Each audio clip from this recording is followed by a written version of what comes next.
सासू माँ की नई सहेली। प्रिया किचन में चाय बना रही होती है और सुमन ड्राइंग रूम में बैठकर मजे से टीवी देख रही होती है। तभी दरवाजे की घंटी बजती है। प्रिया, जरा देखना तो कौन आया है। देखती हूँ मम्मी जी। प्रिया दरवाजा खोलती है तो सामने पड़ोस वाली विमला आंटी खड़ी होती है। नमस्ते आंटी जी, कैसी हैं आप? मैं तो बिल्कुल ठीक हूँ बेटा, पर तेरी सास को क्या हुआ है? आजकल कहीं दिखती ही नहीं है। जब देखो तब टीवी के आगे जमी रहती है। अंदर तो आइए आंटी। अरे ओ दीपक की अम्मा, कहाँ हो?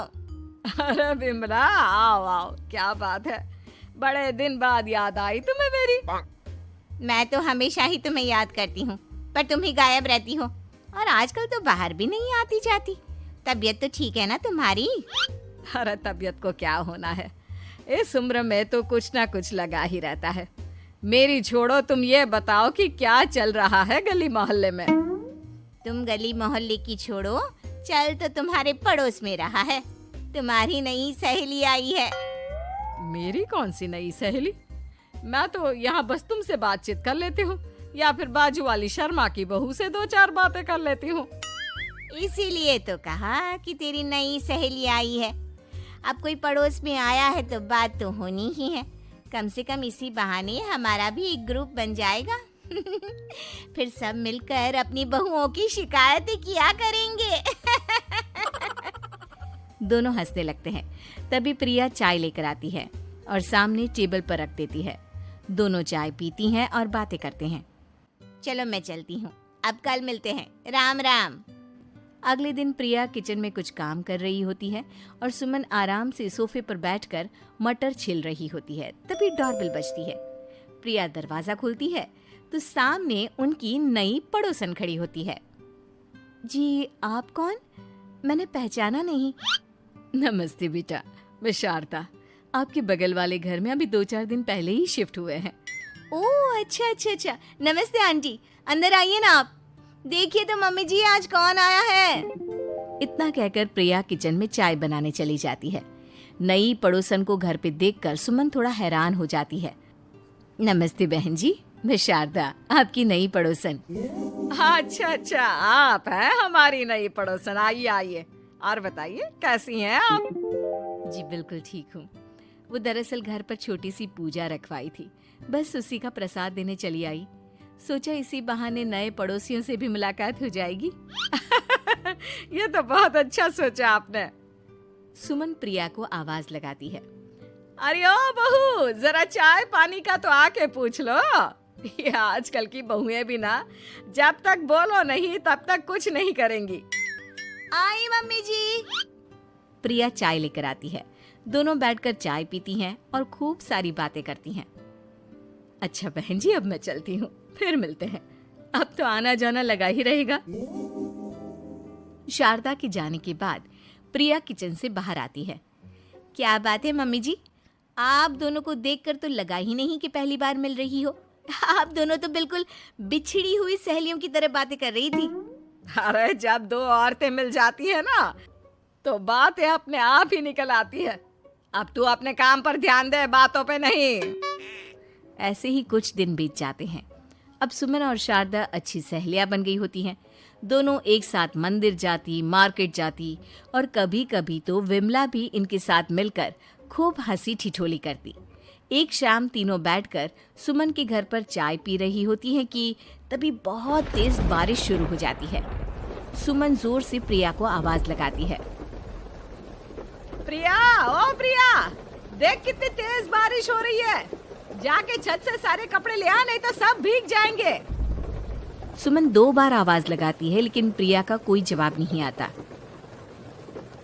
शायद प्रिया कुछ काम कर रही है, इसीलिए कुछ जवाब नहीं दे रही। अरे काहे का काम, आराम फरमा रही होगी महारानी। तभी प्रिया बीमार हालत में अपने कमरे से बाहर निकलती है। हाँ मम्मी जी, क्या हुआ?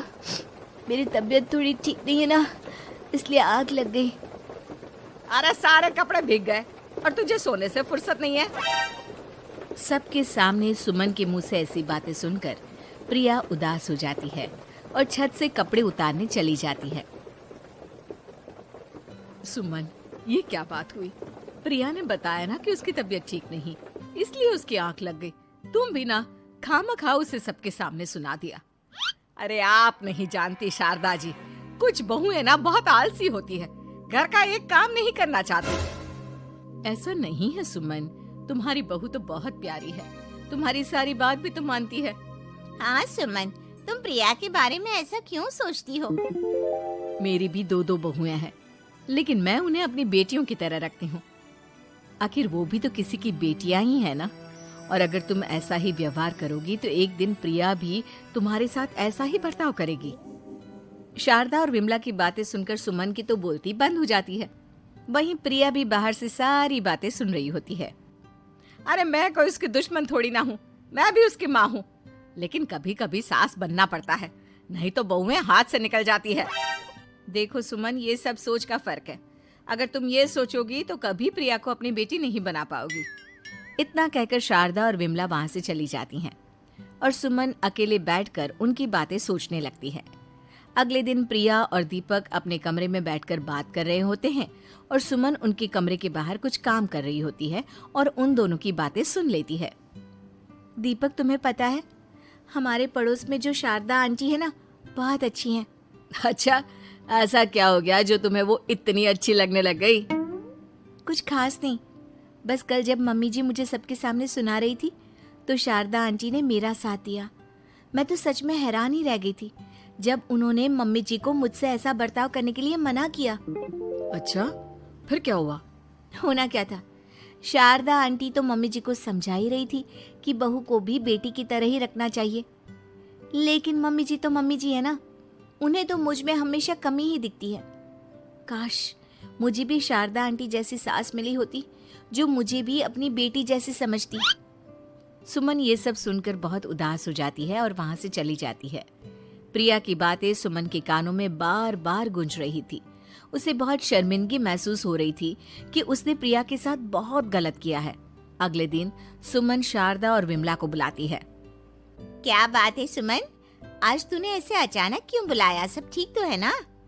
हाँ, सब ठीक है, तुम दोनों बैठो तो सही। तब तक दीपक और उसके पापा भी आ जाते हैं। प्रिया, तुम भी आ जाओ। क्या हुआ मम्मी जी, आपने बुलाया?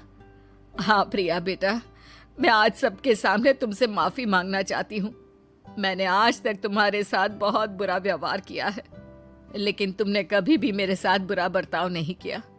मुझे अपनी गलती का एहसास हो गया है, हो सके तो मुझे माफ कर देना। प्रिया अपनी सास की बातें सुनकर हैरान हो जाती है। उसकी आंखों में आंसू आ जाते हैं। प्लीज मम्मी जी, आप मुझसे माफी मत मांगिए, मैं भी आपकी बेटी ही हूँ। वैसे एक थैंक यू तो मेरी नई सहेली को भी बनता है, जिसकी वजह से मुझे मेरी